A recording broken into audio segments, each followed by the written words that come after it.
আসসালামু আলাইকুম এভরিওয়ান, আপনাদের মাঝে নতুন একটা গলার ডিজাইন নিয়ে আবারও চলে আসলাম। তো এই সিম্পল গলাটি আমি কিভাবে করতেছি সেটা লক্ষ্য করুন। প্রথমে আমি বক্রম কাপড়ে অ্যাটাচ করে নিচ্ছি। তো বক্রমটা আমি আগেই কেটে নিয়েছিলাম, তো আপনারা এইভাবে করে কেটে নিতে পারেন। অনেকে অনেক প্রসেসে গলাটা করে, তো আমার কাছে এই নিয়মটা অনেক সহজ মনে হয়, তো আমি এই সিস্টেমে সব কাজগুলো করে থাকি। তো এই গলাটা ডিজাইনটা অসম্ভব সুন্দর, শেষ পর্যন্ত দেখার অনুরোধ রইল সবার কাছে।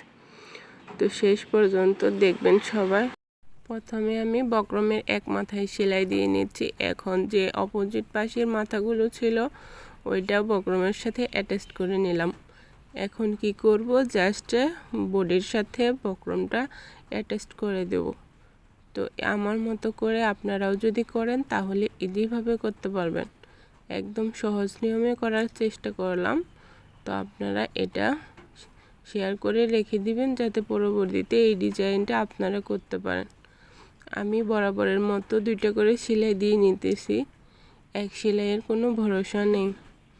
তো এখন উল্টে নিলাম সুন্দর করে। আপনারা চাইলে আয়রনও করে নিতে পারেন ফিনিশিং ভালো আসার জন্য। এখন আমি ধার দিয়ে একটা চাপ সেলাই দিয়ে নিতেছি যাতে ফিনিশিংটা ভালো আসে। একদম ধার দিয়ে একটা চাপ সেলাই দিয়ে নিলাম। তো আপনারা এই সুন্দর গলাটি করতে পারেন। এবং দূর দিয়ে আর একটা চাপ সেলাই দিয়ে নিলাম যাতে বক্রমটা সেট হয়ে থাকে। তো আমার এই ভিডিওটা ভালো লাগলে লাইক শেয়ার কমেন্ট করে যাবেন।